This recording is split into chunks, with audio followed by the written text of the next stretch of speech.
Saya juga mendirikan PJSI. Apa tuh Mbak? Persatuan Janda Seluruh Indonesia.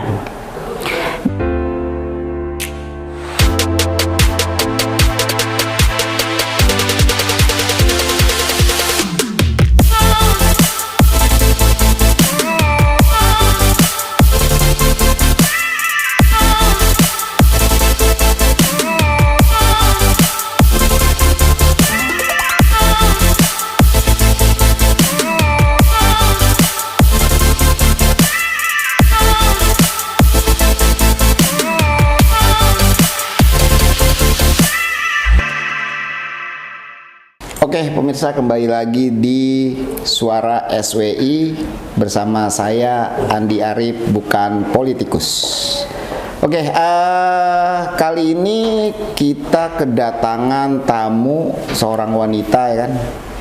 Ini kalau dilihat-lihat sih katanya mantan penyanyi belum mantan, masih nyanyi karena masih aktif di panggung-panggung. Seperti biasa sebelum saya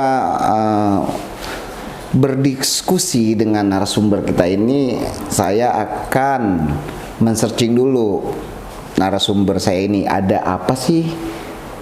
Kalau kita searching nama narasumber kita ini, nanti kita lihat ada apa aja, baru kita bahas. Kita langsung minta cover borset dari narasumber tersebut atas pemberitaan yang sudah jadi makanan di Google searching. Oke, kita Google dulu ya sebentar ya. Oke, pemirsa, saya udah searching nih. Saya searching narasumber kita namanya Dea Bacan, itu keywordnya. Saya klik coba keyword Dea Bacan. Di sini yang keluar, wah ini gambar-gambar nih, gambar-gambar saat lagi nyanyi. Ini ada gambar-gambar seksi juga nih, kan pakaian-pakaian seksi, gitu kan. Ada Instagramnya, tapi ada satu headline di sini dari Suara Lira. Ya, Desember 2016, lama banget ya. Dea Bacan. Judulnya gini nih Mbak Dea Bacan. Selain penyanyi dangdut, saya hobi MC. Tuh maksudnya gimana itu? Cuman mau ngasih tahu doang ke media, sekedar itu. Mau penyanyi dangdut bisa MC, terus dipublish. Gimana Mbak Dea? Ya, selain nyanyi, kebetulan saya kan bawel banget. Karena kebawelan, terus saya pernah satu kali diuji coba di Radio Subang. Itu pernah disuruh nge-host gitu kan. Ternyata lancar gitu ngomongnya. Akhirnya ya udah saya mutusin bahwa nggak ada salahnya dong seorang penyanyi dangdut, penyanyi pop, rock juga lari ke MC. Nah kebetulan MC juga lumayan juga kan itunya fee-nya itu kan. Jadi ya sudah saya coba MC dan berhasil. Mungkin berapa tahun saya nge-MC, terus mengisi acara di ulang tahun kantor, kemudian acara-acara event dan ulang tahun. Saya yang mau tanyakan, kenapa saat dikonfirmasi yang Mbak tonjolkan malah saya hobi MC? Yang ditonjolkan, di situ HBMC ya. Iya. Padahal selain penyanyi dangdut, saya hobi MC. Oh, hobi MC ya. Kenapa nggak penyanyi dangdutnya yang lagi ditanya wartawan, malah MC-nya yang diklarifikasi? Kan biasanya lo nyanyinya nih, oke?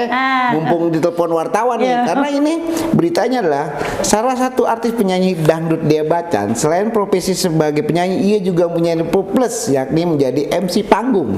Saat dihubungin via ponsel, berarti kan ditelepon, bukan ketemu. Kenapa nggak berbacot tentang dangdut gua aja, ngapain gua MC gua jadi tagline-nya hobi MC. MC ya. Itu kan kayaknya mungkin waktu itu dibikin company profile-nya seperti itu, yang sebetulnya memang lebih banyak manggung nyanyinya dibanding MC-nya gitu kan. Jadi MC-nya hanya formalitas doang, formalitas bahwa supaya jadi pemberitaan gitu. Ketika saya Dea Bacan selain nyanyi bisa MC nggak? Oh bisa. Jadi semua yang saya bisa saya kerjain. Biar ada job baru dia. Iya dong. Jadi nggak hanya. Tujuannya itu ya. Dan juga mungkin nggak disebutin juga, selain MC juga saya kan melatih aerobik dan zumba juga. Ya, karena ini masih tahun 2016. Tahun 2016. Masih nyanyi sama masih MC nyanyi. kayaknya. Karena di sini Mbak Misalnya ini Mbak Dea ini tahun 2016 nih. Ini Atas Dangdut ini meledak dengan lagu, judul lagunya 1000 Cinta dan Aku Menangis Lagi. Itu meledak, benar meledak. Kalau gini, lagu yang pertama diciptakan Bang Aros Akma itu kan Aku Menangis Lagi, kemudian yang kedua 1000 Cinta.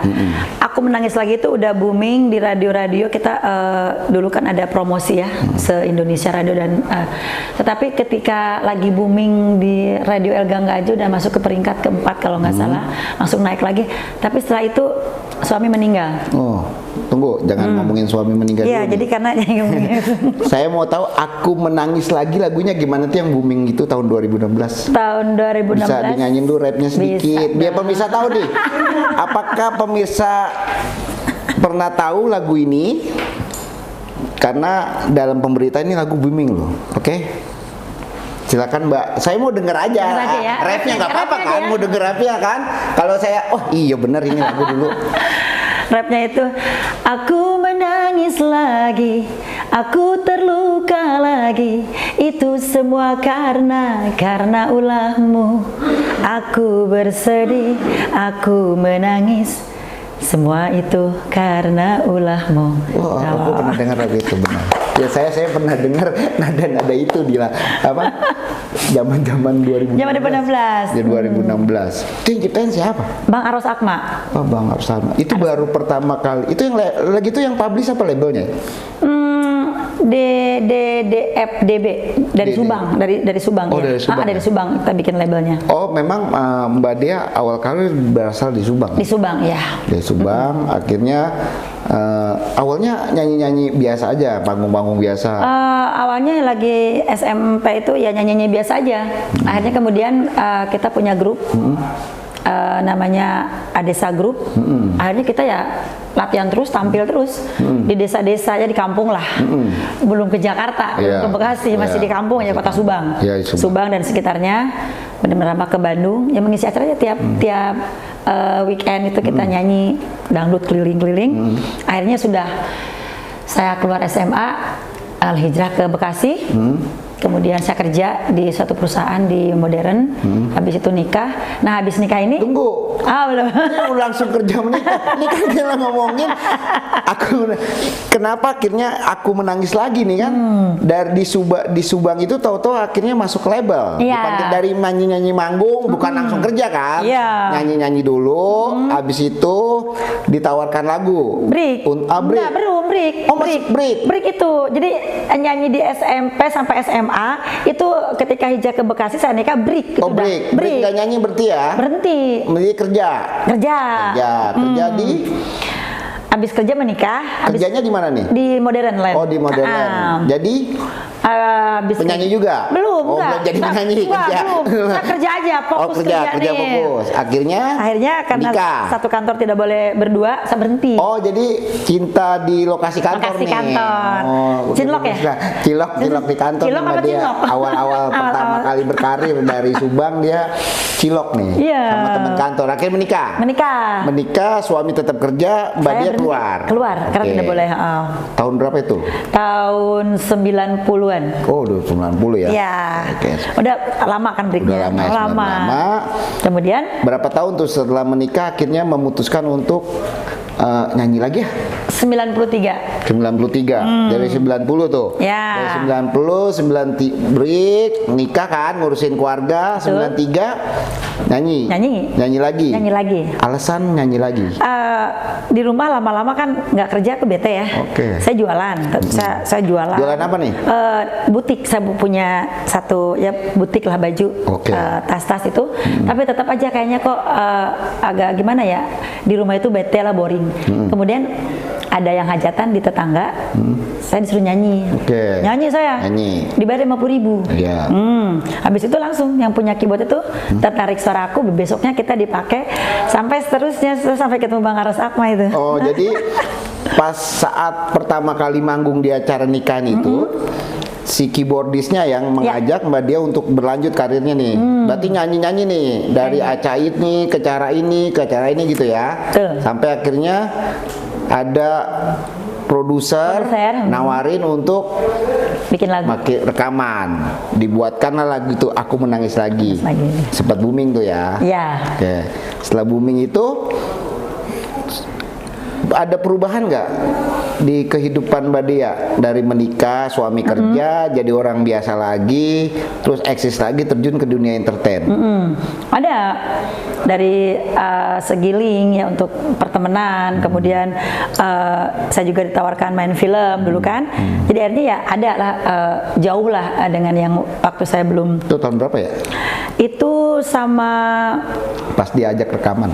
Rekaman itu tahun 2014 kan. Oh 2014, oke. Sebelum tahun 2014 ditawarin rekaman dan yang mensupport semuanya suami. Oh suami support tuh ya. Support banget. Oke. Sampai kita keliling nyanyi di Kalimantan, di Medan, semua kita keliling. Karena kan zaman dulu tuh enak ya ada nyanyi itu untuk nyalek-nyalek itu kita panen banget, panen uang lah. Ya, setelah lagu Aku Menangis Lagi, terus timbullah lagu Seribu Cinta.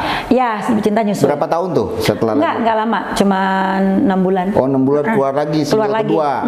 Single kedua. Suami masih support tuh ya? Support dua-duanya. Dua-duanya. Cuman sampai ada tadi kata-kata suami meninggal. Tuh taat.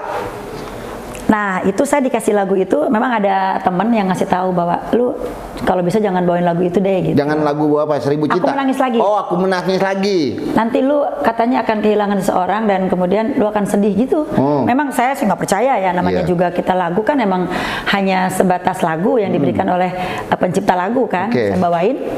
Setelah itu kita promosi kemana-mana, suami yang mensupport semuanya. Ya nggak lama itu benar suami saya meninggal. Tahun 2015. Dari 2014 rilis, 2015 suami meninggal, tapi udah rilis single kedua ya Seribu Cinta. Bang yang sering dibawain lagu Menangis Lagi. Menangis Lagi. Menangis Lagi. Oh jadi Seribu Cinta belum. Oh belum. Jadi lagu Menangis Lagi terus yang udah klip Menangis Lagi. Oh Menangis Lagi terus yang dibawain ya. Iya. Akhirnya Mbak menangis. Ya akhirnya menangis beneran menangis, yang akhirnya udah saya drop aja, udah selesai semuanya. Lagi promo, lagi ramenya itu lagu saya, akhirnya saya berhenti. Kenapa Mbak meninggalnya? Maaf nih. Maaf ya, meninggalnya sebetulnya tidak sakit, hanya jatuh ke tembok itu, ke kepalanya saat di rumah aja. Saya lagi berlatih senam buat ngajar. Nggak lagi marahan kan? Enggak, tidak. Oh enggak. Beliau ke depan katanya. Mih, kok nggak ada minum buat temennya, nggak ada. Dia beli minum ke depan, bawa aqua itu. Tiba-tiba ledak, jatuh, pingsan di tempat. Saya pikir juga meninggal. Saya bawa lari ke rumah sakit dan harus operasi. Katanya pembuluh pecah ya.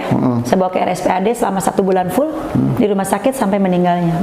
Itu pernikahan udah berapa tahun berarti? Udah 25 tahun dan kebetulan diambilnya juga pada saat usia pernikahan kami ke 25 tahun. Oh pas 25 tahun. Perak lah ya. Kalau orang bilang sejaman sekarang tuh. Pernikahan perak ya. Pas pernikahan perak dirayakannya malah ditinggalin suami. Ditinggal suami. Itu hadiah yang terindah dari Tuhan, karena pas hari Natal pula 25 Desember. Saat itu sudah memiliki momongan? Udah, anak saya kebetulan waktu suami saya meninggal, anak saya sudah selesai kuliah semua dan sudah bekerja semua. Berapa sih Mbak Dia anaknya? 2. Cewek semua. Cewek semua. Oke, setelah itu meninggal, Mbak Dia vakum tuh. Vakum. Karena ngedrop ya atas kejadian itu. Terus bisa bangkit lagi berapa tahun Mbak? Bisa bangkit lagi 2015, 16. Nah, 2017 saya lagi syuting ya, dipertemukan dengan jodoh lagi. Nggak usah disebutin lah ya, nggak enak, nanti didengar itu nggak enak. Oh jadi menikah nih, menikah lagi. Oke, dari meninggalnya suami tahun 2015, tahun berapa lagi menikah? 2017. 2017. Itu yang menyemangati saya untuk bangkit nyanyi lagi. Ada tawaran syuting, ngajar senam lagi. Dia yang memberikan, maksudnya ya sudah, lu ngapain kamu Oh cepet juga ya Mbak ya? Cepat. 2 tahun udah lupa ya. Anda baru nangis kemarin 2015, 2017 kecantol lagi. Sebetulnya itu memang udah tidak mau ya, tapi kan anak-anak juga mensupport, mendorong daripada mama sedih terus.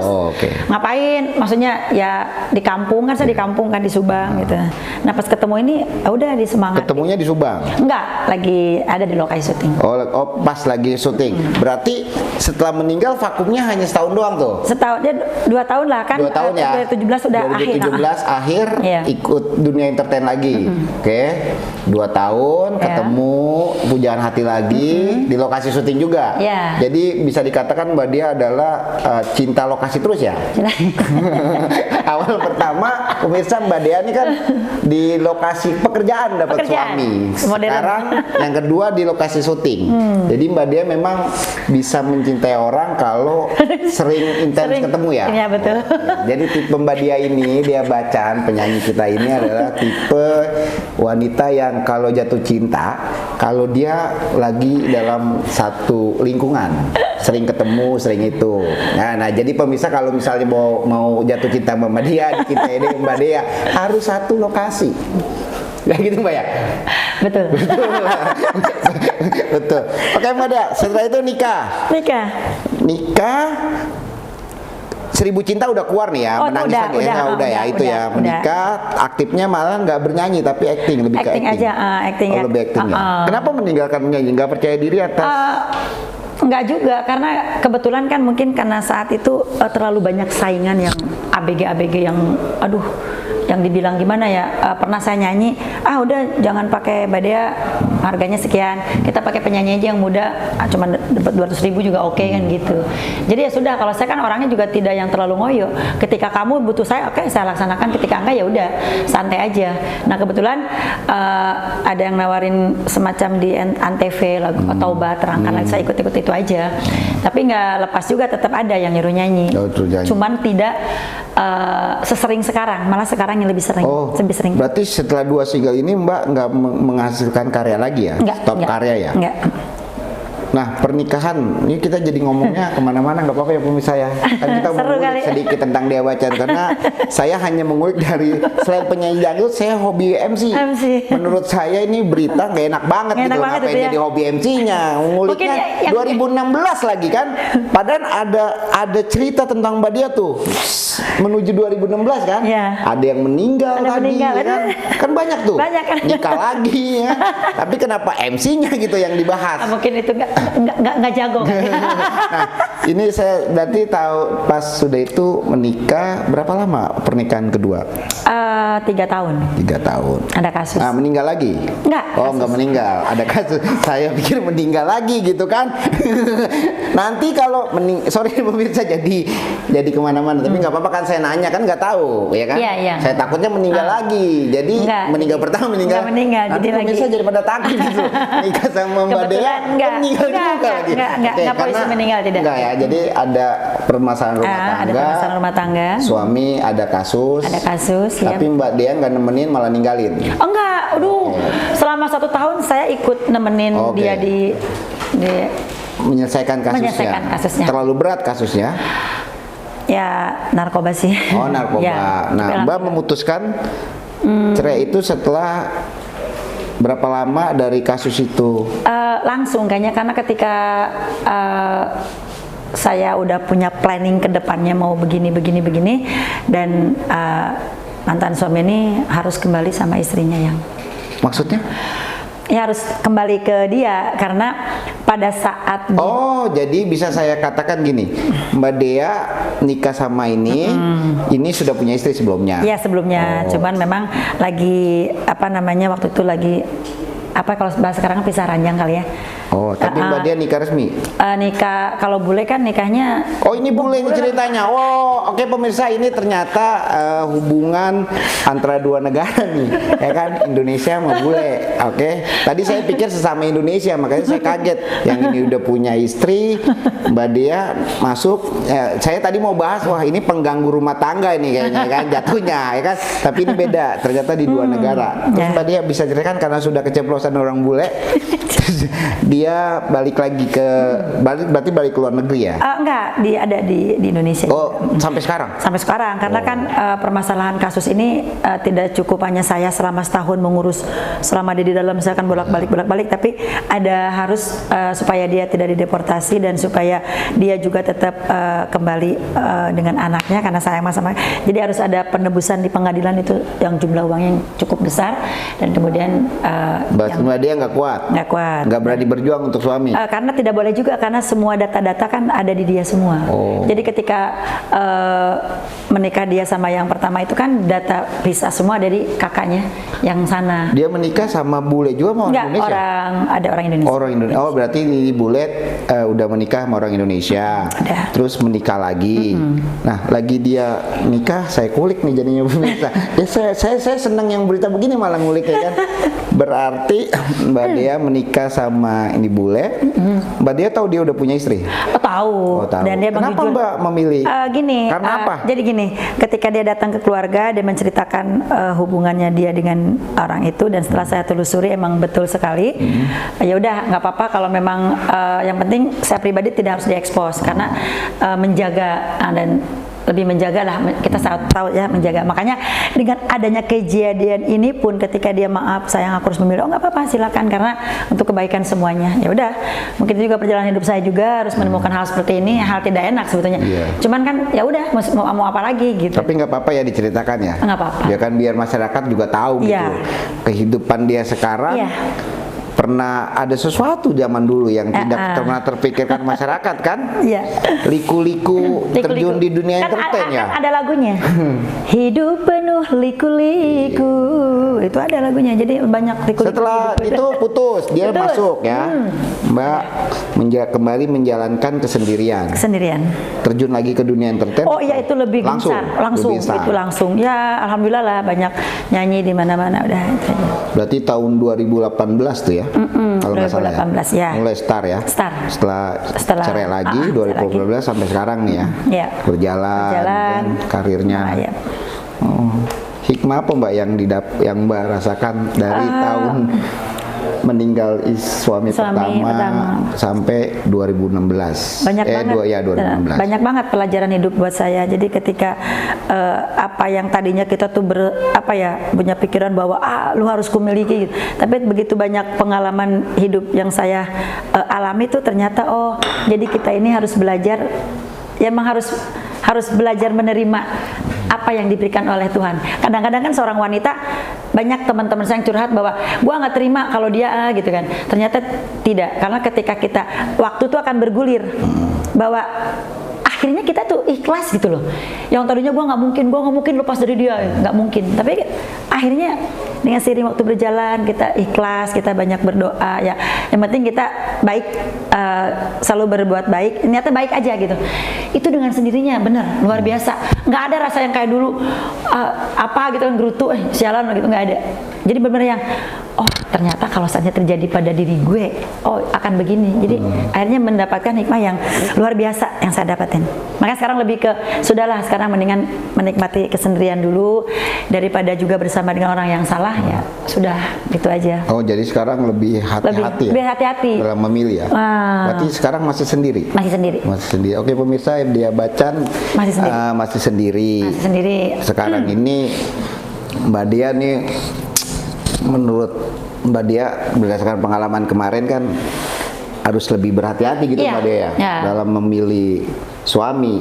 Apalagi Mbak Dea kan sudah tidak ada beban apa-apa kan, anak udah lulus semua. Waduh, udah punya cucu 2 saya. Mungkin ingin menyenangkan diri sendiri aja gitu loh ya. Ketika dapat job, menyenangkan diri sendiri aja. Tapi jangan lupa harus nabung.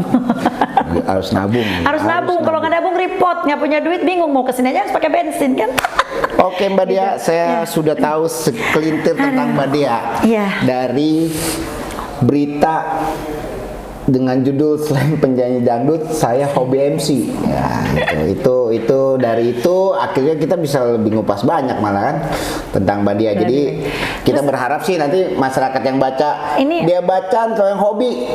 Ternyata pas berita ini dibahasnya malah lebih luas nih. Ya kan? Belum tahu satu lagi ya pemirsa. Belum, saya nanti dulu. Saya lebih kepada saya mau lihat dulu. Kalau program ini dibuat memang saya fokus kepada ada berita apa sih tentang narasumber saya. Baru saya akan mengulik yang lain. Tapi saya berharap dari berita-berita yang di sini ini bisa menambah wahana dan wacana juga kan. Jadi berkembangnya panjang gitu dan lebih luas Mbak Dea. Itu yang pertama Mbak Dea tadi. Ada suara dari ini, ada lagi. Artis penyanyi multi talenta Dian Bacan turut berduka cita. Almarhum Rina Gunawan. Mbak Dea mengucapkan ini dipublish, kenal akrab sama Mbak Rina Gunawan? Enggak, enggak begitu kenal, tapi di organisasi ada, tapi enggak kenal deket. Cuman semua biasanya kan kalau di grup itu satu-satu suka dipintain ucapan sama dari narasumber gitu. Jadi Mbak Dea pas kejadian Mbak almarhum Rina Gunawan meninggal, terus diwawancara, Mbak Dea masuk berstatement tentang turut berduka cita dan akhirnya terpublish.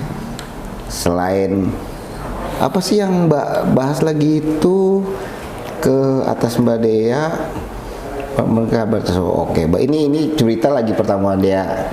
Ini hanya ungkapan hati itu aja ya, rasa bela sungkawa. Dan alhamdulillah karena Mbak Dea selebritis akhirnya dipublis gitu kan, dan hanya mengucapkan turut berduka cita aja. Oke, pemirsa, itu berita yang berita ini berimbas karena ya para wartawan berarti ada banyak yang kenal Mbak Dea, makanya ada berita Mbak Dea layak dipublikasi untuk mengucapkan turut bela sungkawa seperti itu, Mbak. Karena kalau misalnya wartawan nggak kenal, ngucapin di Instagram aja gitu, ngapain di berita gitu kan cukup ngucapin, nggak perlu dipublish ya. Karena Mbak Dea dianggap salah satu yang terjun di dunia entertain, maka wartawan minta pendapat dari Mbak Dea. Ada lagi Dea Bacan, artis dangdut asal Subang, gelar pesta ulta. Oh, ini tahun berapa ya di Hotel Santika ya? Tahunnya lupa saja, nggak pernah. Bukan dulu, saya juga penasaran. Saya mau baca dulu apa beritanya. Masih bisa dilihat. Tapi ini ada beritanya, Mbak. Apa? Iya, yang tadi Mbak gelar pesta ulang tahun. Dia baca sudah ngajak menginjak kepala 4. Apa itu ya? Kan Senin 2016. Ini masih 2016 ya. Berarti Mbak Dia ini berita-beritanya masih di 2016 yang saya ada di sini kan. Jadi berita-berita yang nomor 1 nih ada di tahun-tahun 2016. Luar biasa, ini ada lagi 2020. Ini baru nih berarti. Luar biasa. Artis Dea Bacan dukung Gusdin maju. Nah, apa terjun di politik akhirnya berstatement ini dukung maju sebagai wali kota 2020. Kenal baik kah dengan wali kota? Kenal baik. Dukung. Berstatement. Iya, kenal baik banget karena waktu saya ngadain gelar acara di museum di HAPSI ya, Himpunan Artis Pengusaha Indonesia, kebetulan saya sebagai humas, dan pada malam itu saya juga sebagai MC di gedung seni budaya dan jalan apa itu. Nah, saya kebetulan ketemu dengan beliau, dan beliau itu masih wartawan waktu itu. Dia langsung mewawancara saya sebatas kegiatan saya selama ikut pameran, kan saya jadi MC terus kan di HAPSI itu. Kemudian ternyata besoknya itu udah sekian lama nggak berkontak, beliau udah tau-taunya nyalon di wali kota di Jawa Timur. Bantu aku lah gini. Oh ya boleh, kenapa Bang? Nah, ternyata tapi kayaknya nggak masuk deh. Tadinya saya juga mau bawa beberapa artis untuk mengisi acara di itu, tapi berarti Gusdin maju nyalon wali kota Surabaya 2022-2025 ini nggak berlanjut. Malah sekarang beliau caleg di PAN. Caleg DPR pindah ke PAN. Caleg. Dan kemarin saya pun ditawarin sama beliau, saya ditawarkan menjadi caleg PAN untuk Dapil Bogor, tapi saya tidak mau, tidak siap karena saya tidak ngerti tentang politik, saya tolak. Jadi pas ini karena teman tetap dukung juga dong. Oh pasti. Nyalek di PAN. Iya. Mau dukungnya bagaimana Mbak Rejana? Sudah ada obrol-obrol? Tapi kalau dukungnya gini, kalau saya kan entertain, karena di Bekasi pun banyak yang minta dukung dari merah, dari kuning, dari hijau. Kalau saya nggak bisa langsung terjun juga mendukung karena saya entertain. Ketika warna mana yang menyuruh saya untuk berorasi di panggung, mana yang dia bayar saya, itu yang saya dukung pertama. ada kata-kata yang bayar saya. Ujung-ujungnya tetap ujung-ujung itu juga profesional karena ya.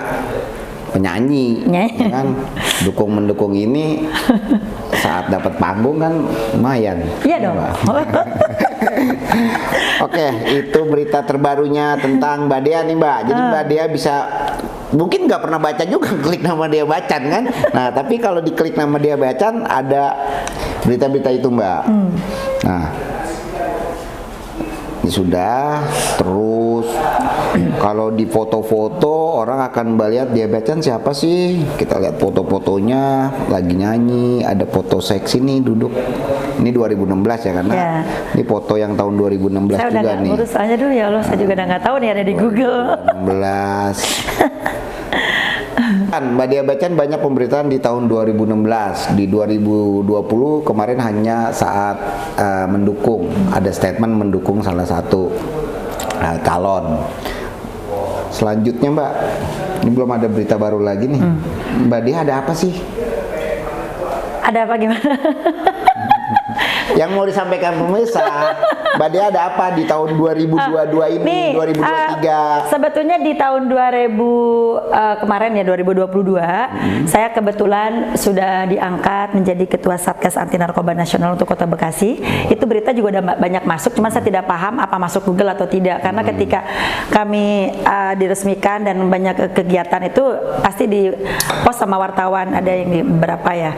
Kemudian juga setelah saya mendapat jabatan itu, saya ada kerja beberapa kali ya kegiatan. Kemudian saya juga mendirikan PJSI. Apa tuh Mbak? Persatuan Janda Seluruh Indonesia. Jadi lihat pemirsa, saya agak ini nih, bingung sama kata-katanya kan. Jadi diangkat jadi ketua ini, selanjutnya bikin organisasi PJSI, Persatuan Janda se-Indonesia. Ini di otak laki-laki udah isinya janda semua ini pasti ini ya, organisasi. jelas janda semua. Tujuannya apa Mbak? Akhirnya berani mengkoordinir para janda-janda gitu untuk bikin sebuah organisasi. Ya. Saya boleh minum dulu? Silakan. Karena haus. Emang di sini boleh minum. Boleh ya? Kita nggak terlalu formal. Kita ngobrol santai aja Mbak, ya kan? Nah, kalau formal.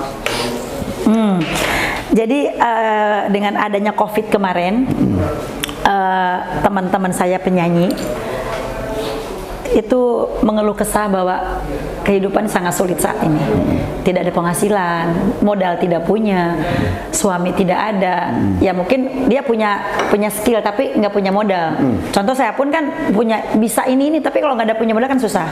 Akhirnya bagaimana kalau saya kumpulkan di janda-janda waktu itu di Kuningan di Ambasador tanggal 11 bulan 11 2022 saya kumpulkan 2022 ya? Saya kumpulkan para janda itu di Ambasador. Saya udah berbicara sebelumnya bahwa kita akan mendirikan ini saya udah bentuk sekjen, bendahara, anggota inti, dan saya langsung diangkat jadi ketumnya. Saya sendiri. Anggotanya berapa banyak Mbak? Ada untuk pusat itu 50 karena kita ngambil hanya untuk satu provinsi satu orang. Oh jadi DKI satu, iya gitu. Tapi Subang satu, Makassar, iya ada jawab ada. Okay, ya. Kita kumpul di Ambasador, udah kita buat, saya buat visi misi, tujuan, ADRT belum selesai karena saya bingungnya memang pro dan kontra. Ketika dengar PJSI, yang lain oke, yang satunya contoh kegiatan di kecamatan kemarin, PJSI yang kami jual gitu. Wow, Pak Camat semua, Pak Lurah itu udah seneng. Hanya mendukung semua. Nah, ibu-ibunya kan bingung, udah jangan turunin gitu. Tapi saya tidak berhenti di situ karena tujuannya kami sangat benar-benar saya ingin supaya si janda ini produktif. Jadi punya penghasilan. Bagaimana caranya? Ya udah yuk kita mari datang beraudensi ke Pak PLT di Bekasi. Kami minta ruang untuk supaya ini bisa menjahit, kemudian bisa bagaimana caranya bikin kue. Dikasih lapangan kerja lah untuk janda-janda yang saya rekrut ini. Tapi itu pun masih yang produktif ya. Yang nggak produktif mereka pada mau ikut tapi hanya anggota saja. Nanti ketika itu kita pengen bener-bener bahwa anggota kami itu bener-bener punya penghasilan gitu. Jangan nanti, janda, cuman nyusahin, godain laki orang gitu, nggak ada gitu. Dan peraturannya pun ketat, saya bikin. Tidak boleh, maaf ya, merokok sembarangan. Terus tidak boleh yang ketika rapat ada cowok, itu nggak boleh. Terus juga tidak boleh yang memang pacaran sama suami orang. Tuh, salah satunya itu. Tapi nggak ada rasa ketakutan Mbak saat mengajukan ke para misalkan kepentingan Mbak ke klien ini, ke klien ini, ke klien itu, ya kan? Bang lihat mereka hanya ngelihat karena ada status itu tuh, wah janda-janda. Akhirnya takut ada negatif-negatif. Iya. Nah itu Mbak meresponnya gimana sih gitu? Meresponnya ketika itu saya langsung jelasin bahwa begitu, jadi saya jelasin sejelas-jelasnya. Kayak kemarin contoh, ada anggota kami yang kita lagi rapat buat ada kegiatan, saya sounding PJSI dengan SAN, kemudian anggota itu ngedeketin yang rapat di situ, kemudian berlenje-lenje.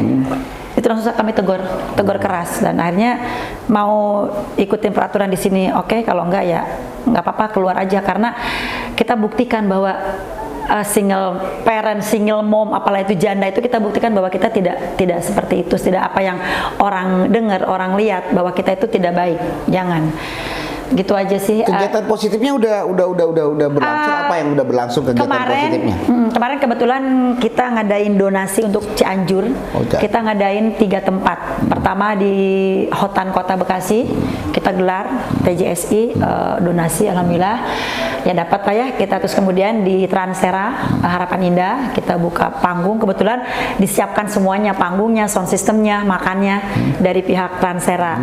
Yang terakhir di kerjasama dengan Kecamatan Bekasi Barat, dia ada acara penyuluhan kegiatan pemeriksaan kesehatan, kami masuk untuk mendukung kegiatan itu, dan alhamdulillah ya dapat banyak juga donasinya. Dan kemudian setelah selesai 3 tempat, kami datang ke Cianjur berangkat. Oke, berarti ini baru melaksanakan kegiatan-kegiatan sosial.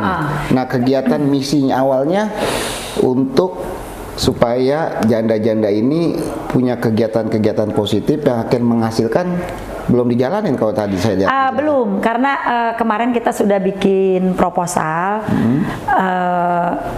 tapi ya agak sulit juga ketika kita sebagai ketua sekjen sama bendara itu kita nggak ada modal di awal. Makanya kita pelan-pelan. Kemarin saya datang ke Ibu Haji ada di Harapan Indah, Umi ya, dan beliau juga insya Allah mendukung. Kalau sudah mendukung, mungkin habis Lebaran kita harus tetap melaksanakan visi misi ini untuk PJSI. Nah, modal awal maksudnya gimana Mbak? Gini, contoh kemarin kita akan mengadakan lomba peragaan busana kemarin itu ya, untuk tapi yang dilombakan juga itu memang kita para janda semua, yang dilombakan dari berbagai Bekasi, Jakarta atau apalah gitu. Nah itu kalau kegiatan ini kembali lagi, sorry maaf nih Mbak ya, berarti kenapa menonjolkan jandanya gitu loh? Bukan tadi kan misinya yang pertama di depan Mbak kan, ini akan mencoba membantu para janda-janda ini untuk ya kan bisa tough dengan kesendiriannya untuk mendapatkan income. Otomatis kan misinya adalah pengurus misinya adalah supaya janda-janda ini punya kegiatan-kegiatan lah, misalnya tadi dia bilang menjahit, ya kan? Menjahit, terus misalnya bikin kue. Kan? Nah, saya nggak lihat dari Mbak tadi bicara Mbak Dia, kegiatan ini kok belum terlaksana, masih aksi-aksi sosial aja gitu. Gimana? Jadi gini, karena kan kemarin kita beraudensi memang belum ada ruang, makanya ketika ya udah dari anggota semua ya sudahlah, sambil nunggu kita kan jadi pada nunggu ribet kan, ya udah kita buat sesuatu, oret-oretan, kita membuat lomba busana untuk ya dari usia sekian sampai sekian. Dan janda itu kan otomatis kalau ngikut kan pasti dapat hadiah dong, ya dong, hadiah pertama berapa, dapat penghargaan juga kan gitu. Jadi yuk kita gerakin. Tapi ternyata juga tidak semudah itu juga untuk melaksanakan itu semua, karena tetap itu nomor satu harus ada cuan. Makanya semuanya kita pending dulu sampai habis Lebaran. Oh jadi habis Lebaran baru. Habis Lebaran lah insya Allah. Sekarang fokus puasa ya. Fokus puasa aja dulu. Ibu-ibu ngurusin anak-anak. Nah, saya pribadi pun hanya ada kegiatan di saya sendiri 4 kali kegiatan itu bagi-bagi takjil nanti untuk itu. Jadi harapannya supaya kedepannya si PJSI ini gimana Mbak? Harapannya ya supaya akunya pengennya bahwa keinginan dari para janda itu tercapai gitu untuk kesejahteraannya, untuk terutama anggota dong, karena kan anggota kami ambil itu kan anggota yang mereka produktif tapi kan tidak punya apa-apa gitu loh. Banyak loh artis, banyak yang ngeluh dari senior pun sampai 100.000 pun kadang-kadang pinjemin dong gitu. Jadi gimana caranya kita udah kita buat gelar acara aja kan pasti pastilah ada dapat dari situ. Dan Mbak berharap instansi terkait bisa mensupport ya. Mensupport. Banyak yang mau ingin jadi pembina, penasehat ya harus duda atau janda itu aja. Oh kalau pembina kalau cowok harus duda. Duda.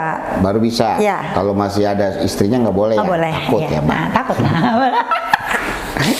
Dan itu anggotanya kan juga lumayan lah. Ya pemirsa, jadi udah jelas ya tuh Mbak Dia tadi ada organisasi untuk mengangkat para teman-temannya, para single parent untuk bisa berbuat sesuatu agar hidupnya tetap tough dalam kesendiriannya gitu ya Mbak ya.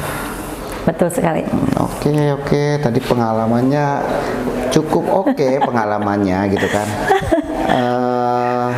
Kayaknya sih itu aja kayaknya Mbak bicara gitu. Oke, siap. Nggak terlalu panjang. Terlalu panjang nanti. Ke grade semuanya gitu kan. Nanti lebih luas. Nggak ada waktu lagi kita ngobrol. Iyalah, harus bagi-bagi kan, siapa tahu saya ada info-info Mbak lagi, saya lihat di Google ada ini, saya panggil Mbak lagi. Iya. Untuk mengklarifikasi pemberitaan. Karena ini program kita akan mantau dari Google kalau ada, ada si Dia Bacan ternyata besok Dia Bacan ada masalah dengan bule lagi ya. Nanti saya akan panggil lagi, wah Dia Bacan ada bule nih. Ntar saya suruh tim untuk panggil Mbak Dia Bacan untuk itu lagi. Kayak gitu Mbak ya. Terima kasih Mbak atas kehadirannya berarti. Oke pemirsa, tadi kita udah selesai wawancara dengan narasumber kita Mbak Dia Bacan. Dari hal kecil tadi pemberitaan akhirnya kita bisa meluas tuh. Jadi tahu sejarah Mbak Dia Bacan saat pertama kali terjun di dunia entertain. Itu aja yang coba kita kasih hari ini. Selanjutnya kita akan undang lagi narasumber kita. Semoga program ini bisa bermanfaat untuk teman-teman di luar. Terima kasih. Amin. Assalamualaikum warahmatullahi wabarakatuh. Seru ya.